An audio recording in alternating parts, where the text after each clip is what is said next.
Hello dear student, once again आपका स्वागत है आपके अपने online platform of NS Vision Point और मैं हूं आपके साथ आपकी केमिस्ट्री मेंटर कीर्ति मैम। तो चलिए आज के इस ब्यूटीफुल सेशन को स्टार्ट करते हैं। बट बिफोर दैट आज हम क्या बात करने वाले हैं, आज हम आपके लिए लाए हैं एक नया चैप्टर जो है आपके मॉड्यूल 3 का। यस, मॉड्यूल 3 का। इससे पहले हमने मॉड्यूल 1 और मॉड्यूल 2 के जो चैप्टर हैं उसके भी वीडियो लेक्चर दे रखे हैं, आप ज़रूर उसको देखिएगा और साथ ही साथ नोट्स ज़रूर बनाइएगा। और ये चैप्टर का जो हम कवर करने वाले हैं वो है हमारा मॉड्यूल 3 क्या है, स्टेट्स ऑफ मैटर, राइट। इसमें अलग अलग स्टेट्स ऑफ मैटर के बारे में बात करेंगे। तो सो चैप्टर हमने पिकअप किया है दैट इज़ मॉड्यूल 3 का चैप्टर नंबर 5 और जो चैप्टर का नाम है that is your the gaseous and liquid state. ठीक है, तो ये बहुत ही कॉमन चैप्टर है, बहुत ही इंटरेस्टिंग है और साथ ही बहुत ही वैल्यूएबल है आपके एग्जाम पॉइंट ऑफ व्यू के लिए। तो आज है हमारा लेक्चर नंबर 1। तो कॉपी किताब लेके अपना तैयार हो जाइए, कॉपी पेन लीजिए और इसे नोट भी करते जाइए और बाय द टाइम समझते भी जाइए। तो चलिए स्टार्ट करते हैं। तो आज का हमारा ऑब्जेक्टिव क्या रहेगा, तो जो हमारा चैप्टर का नाम ही क्या है, the gaseous and the liquid state.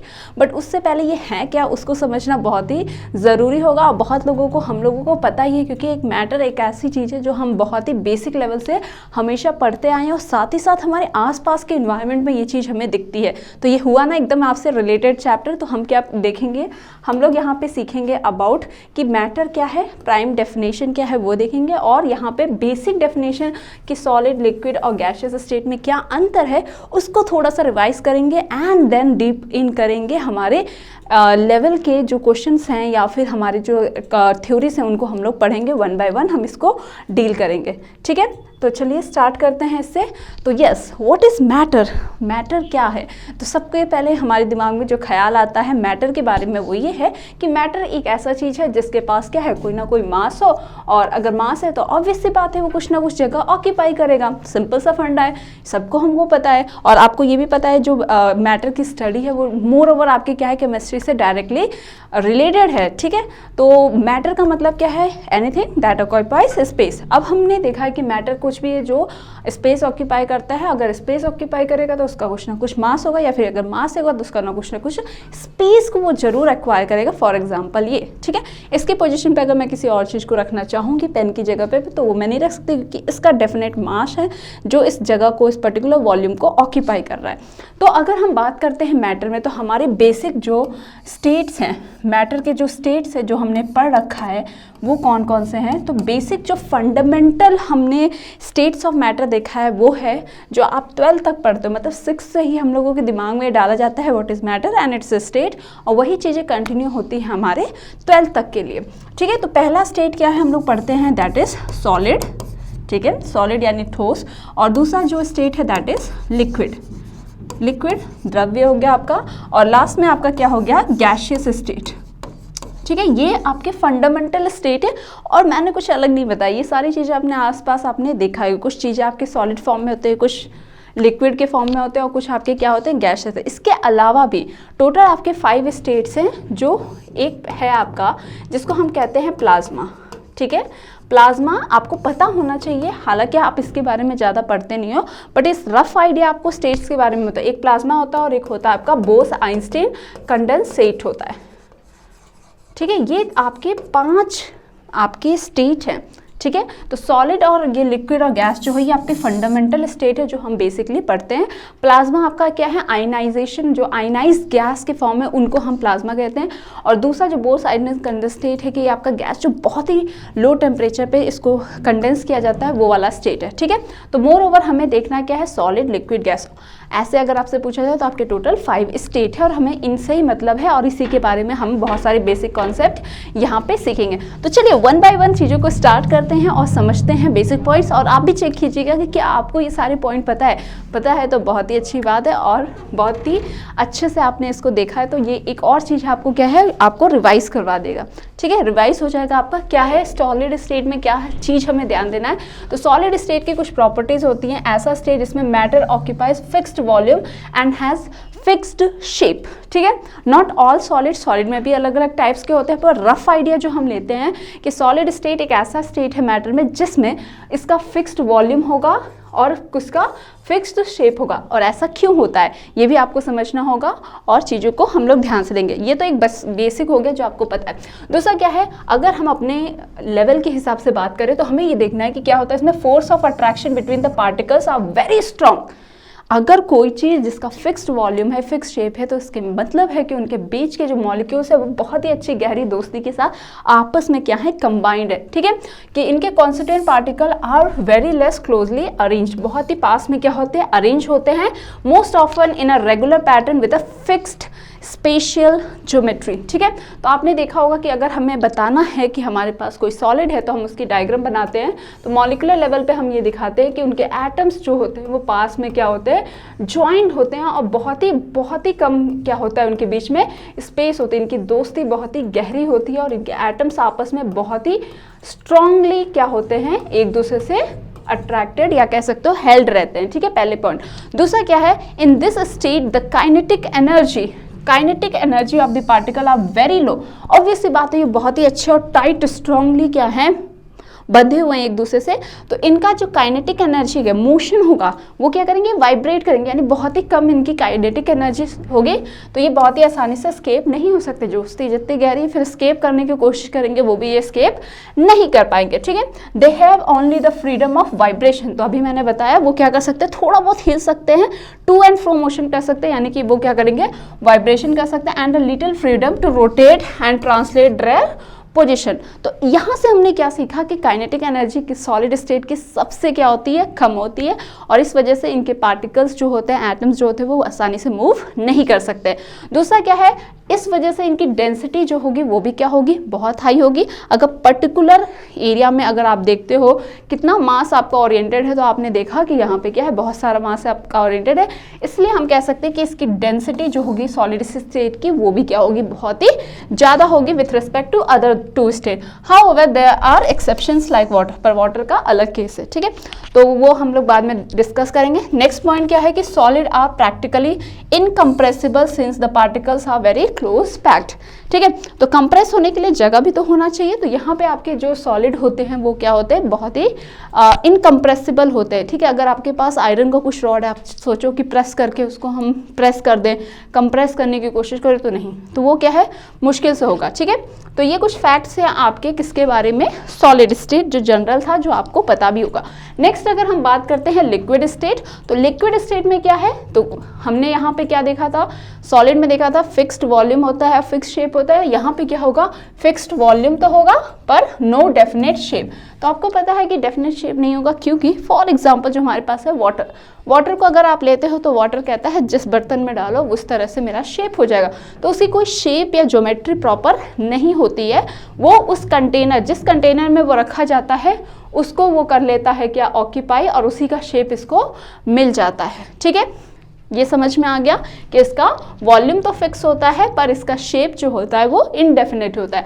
Next जो पॉइंट है वो क्या है, indeed it tends to occupy the bottom portion of the container due to gravitational pull and has a free surface at the top. तो कहने का मतलब ये है कि ये क्या करता है, जिस भी कंटेनर में अगर मेरे पास 100 ml का 100 ml वाटर है, ठीक है, 100 ml ऑफ वाटर है, मैंने इसको एक ऐसे जार में रखा, ठीक है, तो इसका तो शेप ऐसा था। अब मैंने क्या किया, एक ऐसे बॉटल में, जो ऐसा कुछ बॉटल है इस शेप में रखा, तो यहाँ पे भी क्या है, 100 ml वाटर आएगा। तो वॉल्यूम आप देखोगे कि तो वो क्या होगा, फिक्स होगा, पर शेप आपका यहाँ पे क्या हो जाएगा, चेंज हो जाएगा। The force of attraction are less when compare to that of the solid state. ठीक है, सॉलिड स्टेट के कंपैरिजन में इसके अंदर जो फोर्स ऑफ अट्रैक्शन रहेगा वो कम रहेगा। इसका मतलब क्या समझा हमने, इसका मतलब ये समझा कि जो इनके मॉलिक्यूल्स हैं, एटम्स हैं, वो क्या हैं, वो थोड़े थोड़े से क्या हैं, दूर दूर है। ठीक है, तभी हम इनको क्या कह सकते हैं, इनके बीच का फोर्स ऑफ अट्रैक्शन क्या है, कम है। ठीक है, फोर्स ऑफ अट्रैक्शन इनका क्या है, कम है विथ रिस्पेक्ट टू सॉलिड। तो जब मैंने सॉलिड का बनाया था तो हमने दिखाया था कितने पास पास ये लोग क्लोजली अटैच्ड है। नेक्स्ट इंपॉर्टेंट है कि in liquid state the kinetic energy is more than solid, absolutely. अब यहाँ पे अगर आप इनको हीट करोगे या फिर आप देखोगे तो ये एटम आपस में क्या हो सकते हैं, एक जगह से दूसरी जगह, या मूवमेंट अच्छे से कर सकते हैं क्योंकि स्पेस बचा हुआ है। ठीक है, तो यहाँ पे क्या है, सॉलिड स्टेट के कंपेरिजन में काइनेटिक एनर्जी ज़्यादा होगा, and consequent particle are free to translate their position and do not have long range order, ठीक है। सॉलिड में हमने देखा था लॉन्ग रेंज ऑर्डर होता है, यानी अरेंजमेंट जो एटम का होता है वो बहुत ही क्लोज रहता है और बहुत लॉन्ग रेंज में आपको वो रेगुलर पैटर्न मिलता है, पर आपको लिक्विड में ऐसा नहीं मिलता है, ठीक है। However, fixed spatial geometry. However, still they maintain the proximity with each other, right? Proximity with each other का मतलब क्या है कि अगर आप देखोगे तो इनके एटम्स आपस में भाग नहीं जाते। जैसे आपने पानी भरा तो वो उसका एक लेयर, एक फिल्म आपका बन जाता है जो उसके मॉलिक्यूल्स को वहीं तक क्या है, एक फिल्म जैसा या कह सकते हो एक बैरियर प्रोवाइड करता है कि वो वहीं तक रहता है, ठीक है। एटम्स आसानी से एस्केप नहीं करते हैं। They can slide past each other and can not go away from each other, ठीक है। वो स्लाइड तो कर सकते हैं बट अपने आप को छोड़ के जा नहीं सकते, ठीक है। तो ये है आपका किसके बारे में, लिक्विड। दूसरा क्या है, in general the density of liquid of this liquid is substances less than that of the solid state. Liquids are slightly compressible with respect to solid के कंपैरिजन में ये थोड़े से क्या है, कंप्रेसिबल होते हैं, साथ ही साथ इनकी डेंसिटी क्या होती है, थोड़ी सी लो होती है। किससे लो होगी, किसके कंपैरिजन में, सॉलिड स्टेट के कंपैरिजन में। अगर आप देखोगे तो इस पर्टिकुलर वॉल्यूम में मास देख रहे हो आपके पास 6 है, पर यही मैंने जब सॉलिड का फिगर बनाया था तो हमने देखा था खूब आपके जो एटम्स है वो आपस में जुड़े हुए हैं, आपस में एक जगह क्या बिना स्पेस के वो क्या है, उसके बहुत कम स्पेस में क्या है आपस में जुड़े हुए हैं। इसका मतलब ये है कि यहाँ पे इसकी डेंसिटी क्या होगी, लो होगी विथ रेस्पेक्ट टू किसके, सॉलिड स्टेट में। तो ये था आपका लिक्विड स्टेट का छोटा सा ब्रीफ इंट्रोडक्शन, ठीक है। नेक्स्ट अगर हम बात करते हैं गैशियस स्टेट की, यस, तो अभी जो आपका ये जो चैप्टर है मेनली आपके किसके स्टेट्स के ऊपर है, गैशियस और लिक्विड स्टेट को। मोर ओवर अगर मैं कहूँ तो ये जो चैप्टर है वो डील कर रहा है गैशियस स्टेट को मेनली, ठीक है। तो गैशियस स्टेट क्या है, ये भी एक one of the state of matter है। तो आपने देखा होगा हवा, ठीक है, या फिर अपने पानी को बॉईल करते हो तो क्या वेपर निकलता है, ठीक है। तो ये गैशियस स्टेट जो है ये आपका एक वन ऑफ द स्टेट है। क्या खास है, इसका ना डेफिनेट वॉल्यूम है ना डेफिनेट शेप है। तो ये बड़ा अलबेला चीज़ है, कहने का मतलब इसके ना कोई डेफिनेट वॉल्यूम होता है ना डेफिनेट शेप होता है। कहने का मतलब जैसे भी जगह इसको मिल जाएगा उसको अपने आप से एडजस्ट करके अपने आप को ऑक्यूपाई कर लेता है और खुश हो जाता है, ठीक है। And it occupies the entire volume of the container in which it is filled and takes the shape of the container, right. तो यानी कि अगर आपका गैस मॉलिक्यूल है तो गैस को अगर आप रखते हो तो जिस कंटेनर में या जिस जगह पे उसको फैलाओगे वो उस जगह को पूरे से क्या कर लेता है, पूरे कंटेनर की जगह को ले लेता है। Next, the force of attraction between the constituent particle are negligible, right. जो फोर्स ऑफ अट्रैक्शन होगा यहाँ पे क्या होगा, नेग्लिजिबल। सॉलिड में सबसे ज़्यादा, लिक्विड में उसका थोड़ा सा कम और गैस में बिल्कुल ही कम, यानी बहुत ही नेग्लिजिबल होता है क्योंकि इनके जो पार्टिकल्स होते हैं, एटम्स होते हैं, वो बहुत ही दूर दूर होते हैं, ठीक है। अगर मैं बनाऊँ तो यहाँ पे आपके गैस के जो मॉलिक्यूल्स हैं वो आपस क्या हैं, बहुत ही दूर दूर हैं, ठीक है। तो इनके बीच का जो फोर्स काम कर रहा है वो भी बहुत ही नेग्लिजिबल है। Due to very high kinetic energy which are more than sufficient to escape from the attraction of the particles and tend to maintain very long distance from each other। इसका मतलब क्या है कि अब देखो, अब इस केस में क्या है कि सेम वॉल्यूम पे आपके क्या है, गैस के मॉलिक्यूल्स क्या है, बहुत दूर दूर फैले हुए हैं। अब इसका मतलब ये है कि इनके बीच का फोर्स ऑफ अट्रैक्शन भी बहुत ही नेग्लिजिबल है। दूसरा, ये जो एटम्स हैं ये बहुत ही फ्री हैं, एटम जो मॉलिक्यूल्स जो गैस के हैं बहुत फ्री हैं और इनके काइनेटिक एनर्जी सबसे ज़्यादा है with respect to liquid and solid. तो इस वजह से इनका क्या है, बहुत ही आसानी से ये क्या कर सकते हैं, स्केप हो सकते हैं, बाहर निकल सकते हैं। नेक्स्ट पॉइंट क्या है कि the particles in the gas move randomly in all direction. क्यों मूव करेगा, ऑब्वियस सी बात है, फोर्स ऑफ अट्रैक्शन इसमें क्या है, कम है। दूसरा क्या है, इनके पास स्पेस अच्छा खासा बचा है तो ये आसानी से मूव कर सकते हैं with a very high velocity and then tend to deny the gravitational force of attraction. Next क्या है, the actual volume of the constituent particle is negligible, ठीक है। Particle is negligible when compare to the volume of the container. तो ये बहुत ही important statement है और ये स्टेटमेंट किससे रिलेट किया है वो भी हम लोग देखेंगे। ये जनरली जो आपको है ये किससे है, ये काइनेटिक थ्योरी का एक इंपॉर्टेंट स्टेटमेंट है जो ये कहता है कि अगर हम वॉल्यूम ऑफ गैस देखें, ठीक है, with respect to volume of the जगह, जिस जगह को उसने ऑक्यूपाई किया है वो बहुत ही क्या है, नेग्लिजिबल है, ठीक है। ये बात यही कहता है कि अगर हमने हमारे पास यहाँ पे गैस है, ये वॉल्यूम है, ठीक है, ये आपका कंटेनर है, यहाँ पे आपका गैस क्या है, दूर दूर फैला हुआ है। पर जब हम इन सारे गैस के मॉलिक्यूल्स को कलेक्ट करवा लेते हैं तो ये जो जगह ऑक्यूपाई करेगा वो बहुत ही कम है, बहुत ही कम है with respect to total container का जगह। ठीक है, तो volume of the particular gas के मॉलिक्यूल को हम क्या कर सकते हैं, नेग्लेक्ट कर सकते हैं। तो this is all about your gaseous state. तो मेन इंपॉर्टेंट पॉइंट जो आपको यहाँ पे ध्यान रखना है वो ये ध्यान रखना है कि अगर हम काइनेटिक एनर्जी के कॉन्टेक्स्ट में अगर हम बात करते हैं, काइनेटिक एनर्जी के कॉन्टेक्स्ट में बात करते हैं, तो सबसे ज़्यादा जो काइनेटिक एनर्जी होती है वो किसकी होगी। तो काइनेटिक एनर्जी के कॉन्टेक्स्ट में अगर हम बात करें तो सबसे ज़्यादा किस में मोशन हो रहा है, यस, गैस में सबसे ज़्यादा होगा, फिर किस में होगा, लिक्विड में होगा, एंड देन आपका क्या होगा, सॉलिड में होगा। ठीक है, नेक्स्ट इंपॉर्टेंट पॉइंट जो आपको समझना है वो है इंटरमॉलिक्यूलर स्पेस।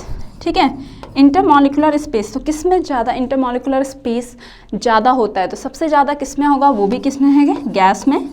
ठीक है, फिर लिक्विड में, एंड देन आपका क्या हैगा, सॉलिड।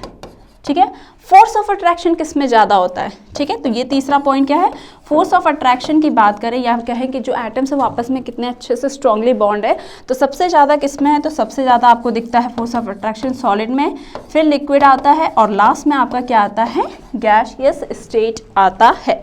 ठीक है, तो दिस इज हाउ आपका जो एटम्स है वो आपस में क्या होते हैं, रिलेटेड होती है, और मेन आपके जो मैटर के स्टेट्स हैं उनके बारे में आपको यहाँ पे पता चल गया। दूसरी बात ये है कि जो आपके ये मैटर्स होते हैं उनको हम क्या कर सकते हैं, इंटर कन्वर्टिबल होते हैं depending upon the temperature. Temperature और या प्रेशर को हम चेंज करते हैं तो हम क्या कर सकते हैं, जो भी हमारा स्टेट है मैटर को, उसको one form to another form पे स्विच कर सकते हैं। तो बिफोर मूविंग दैट क्या हमारे पास नोट है उसको भी हम देख लेते हैं। पहला नोट ये है कि since the gas molecules move with a high velocity, ठीक है, क्यों मूव करेंगे, क्योंकि उनके बीच का काइनेटिक एनर्जी क्या है, ज़्यादा है। दूसरा क्या है, they collide with the walls of container with some force and we know that it is known as pressure.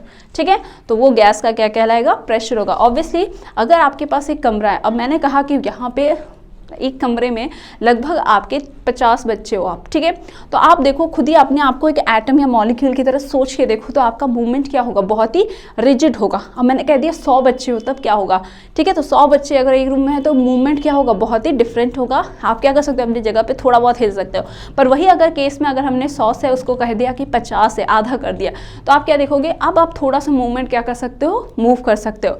तो यहाँ पे, और दूसरा अगर हमने केस कर दिया कि उस पूरे रूम में बस 10 बच्चे हैं, तो 10 बच्चे जिस रूम में हैं और वो सेम अगर हमने वॉल्यूम रखा तो वहाँ पे मूवमेंट क्या होगा, फ्री होगा। और सपोज करो कि सबके आंखों पे हमने पट्टी बांध दी, तो वो क्या कर सकते हैं, रैंडमली कहीं पे भी मूव करेंगे, और चांस भी होगा कि वो आपस में क्या करे, कोलाइड करे, कंटेनर पे कोलाइड करे, और वो force per unit area is nothing but your pressure, तो वो प्रेशर एक्सर्ट कर गया। नेक्स्ट क्या है, another term we use for gaseous state is vapour. तो ये वेपर क्या है, इसके बारे में भी हम जानेंगे, और the pressure exerted by vapour is known as vapour pressure. ठीक है, तो इस चीज को हम आगे आने वाले लेक्चर में डील करेंगे।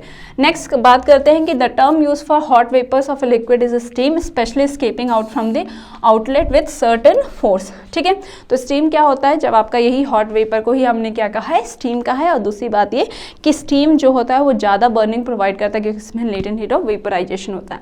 तो अभी मैंने जो आपसे बात कहा कि ये कि जो भी आपका मैटर अभी आपने पढ़ा है, समझा है, वो आपस में एक दूसरे में क्या होते हैं, इंटर कन्वर्टिबल होते हैं। तो कैसे हो जाएगा ये, तो देखिए ये है आपके पास यहाँ पे जो कंटेनर है, ये है आपका सॉलिड। ठीक है, तो सॉलिड को अगर हम क्या करते हैं, हीट करेंगे या टेम्परेचर अगर आप बढ़ाओगे, तो वो टेम्परेचर जैसे आपने इंक्रीज किया, वो सॉलिड क्या होगा, वो मेल्ट करेगा। ठीक है, किस में मेल्ट होके क्या बनाएगा, तो वो बनाएगा लिक्विड। ठीक है, तो क्या बना लेगा, ये बना लेगा, अब लिक्विड बना लेगा। ठीक है, लिक्विड बन गया। अब लिक्विड में और टेम्परेचर अगर आप हीट करोगे और टेम्परेचर अप्लाई करोगे, तो वो किस में चेंज हो जाएगा, वो चेंज हो जाएगा वेपर में, या फिर कह सकते हो गैस में चेंज हो जाएगा। तो यहाँ पे पार्टिकल्स और भी दूर दूर हैप्पी हो जाएंगे। ठीक है, तो जैसे जैसे आप टेम्परेचर को बढ़ाओगे वैसे वैसे क्या होगा, आपका सॉलिड स्टेट लिक्विड में चेंज होगा, लिक्विड किस में होगा, गैस में। ठीक है, तो इसको क्या कहते हैं, जब सॉलिड से लिक्विड में चेंज होता है तो मेल्टिंग कहते हैं। अगर लिक्विड आपका गैस में चेंज हो रहा है, वेपोराइजेशन या इवापोरेशन आपने वर्ड सुना होगा वो कहेंगे। और नेक्स्ट जो है ये इंपॉर्टेंट है कि सॉलिड से डायरेक्ट आपका क्या हो जाए, गैस में कोई चीज़ चेंज हो जाए तो उसको हम कहते हैं सब्लिमेशन। क्या कहेंगे, सब्लिमेशन, यानी कि डायरेक्ट जो सॉलिड वाला चीज़ है वो वेपर में चेंज हो गया। जैसे कि आपका क्या है, कपूर, कैम्फर जो होता है वो भी क्या है, बर्न करते हो सॉलिड में होता है, वेपराइज हो जाता है, ठीक है। नैफ्थलीन के बॉल्स आपने देखा होगा, नैफ्थलीन बॉल्स जो होते हैं वो भी क्या सॉलिड से सीधा क्या हो जाते हैं, बिना लिक्विड में चेंज हुए, बिना लिक्विड का फेस आए वो किस में चेंज हो जाते हैं, गैस में चेंज। अब यही अगर आप टेम्परेचर को क्या करते हो, कम करते हो, तो यहाँ पे अगर आप टेम्परेचर को क्या करोगे, कम करोगे, तो गैस जो है वो क्या होगा, कंप्रेस हो जाएगा और वो किस में चेंज हो जाएगा, तो वो हो जाएगा कंडेंस होके किस में बनाएगा, वो लिक्विड बनाएगा। तो गैस का लिक्विड में कन्वर्जन क्या कहलाता है, कंडेंसेशन कराता है। और टेम्परेचर अगर आप डाउन करते हो लिक्विड के केस में तो ये लिक्विड से किस में चेंज हो जाएगा, सॉलिड में, और इसको क्या कहते हैं, फ्रीजिंग कहते हैं, ठीक है। नेक्स्ट, अगर डायरेक्ट गैस से अगर कोई चीज़ सॉलिड में चेंज हो जाती है तो इसको हम क्या कहते हैं, डिपोजिशन कहते हैं। क्या कहते हैं, डिपोजिशन। बच्चे, जब गैस से आपका कोई भी चीज़ जो मैटर है वो किस में चेंज हो जाता है, सॉलिड में होता है। तो अगर हम आइस का एक एग्जाम्पल लेते हैं तो आइस आपको पता है, आइस जो है वो किस फॉर्म में है, वो आपका क्या है, सॉलिड फॉर्म में। जैसे अगर आप टेम्परेचर बढ़ाओगे, इंक्रीज करोगे, हीट करोगे, वो किस में चेंज होगा, लिक्विड में चेंज होगा, यानी वाटर में चेंज होगा। और ज़्यादा टेम्परेचर हीट करोगे तो वो किस में चेंज हो जाएगा, वो आपका क्या है, गैस में चेंज हो जाएगा, यानी वाटर वेपर बना लेगा। उल्टा, जैसे ही अगर आप इसको कूल करोगे तो ये किस में चेंज हो जाएगा, लिक्विड में, और ज़्यादा कूल करोगे तो ये किस में चेंज हो जाएगा, आइस में हो जाएगा। तो इस तरह के एग्जाम्पल्स आपके पास हैं जिसमें क्या है, आप स्टेट को अलग अलग स्टेट्स में चेंज कर सकते हो। यानी हम ओवरऑल ये कह सकते हैं कि स्टेट्स जो होते हैं, ट्रांजिशन स्टेट्स ऑफ मैटर, एक दूसरे में आपस में हम इसे क्या कर सकते हैं, कन्वर्ट कर सकते हैं। That is known as your transition of states of matter, ठीक है, यानी इंटर कन्वर्टिबल होते हैं एक दूसरे में। तो आई होप आज का लेक्चर काफ़ी आपको इंटरेस्टिंग भी लगा होगा, क्योंकि आज जो हमने स्टार्ट किया था बेसिक जो था मैटर कैसे है, कैसे आप चैप्टर में 1 बाय 1 आगे मूव करोगे, उसके बारे में बात किया। स्टिल आपके पास कोई डाउट है, कोई क्वेरी है तो आप हमें इस नंबर पे कांटेक्ट कर सकते हैं। साथ ही साथ अगर आपको NIOS विजन पॉइंट के बारे में कुछ इन्फॉर्मेशन चाहिए NIOS से रिलेटेड, तो आप हमारे इस वेबसाइट को भी विजिट कर सकते हो और अपने इन्फॉर्मेशन को कलेक्ट कर सकते हो। तो bye bye and take care.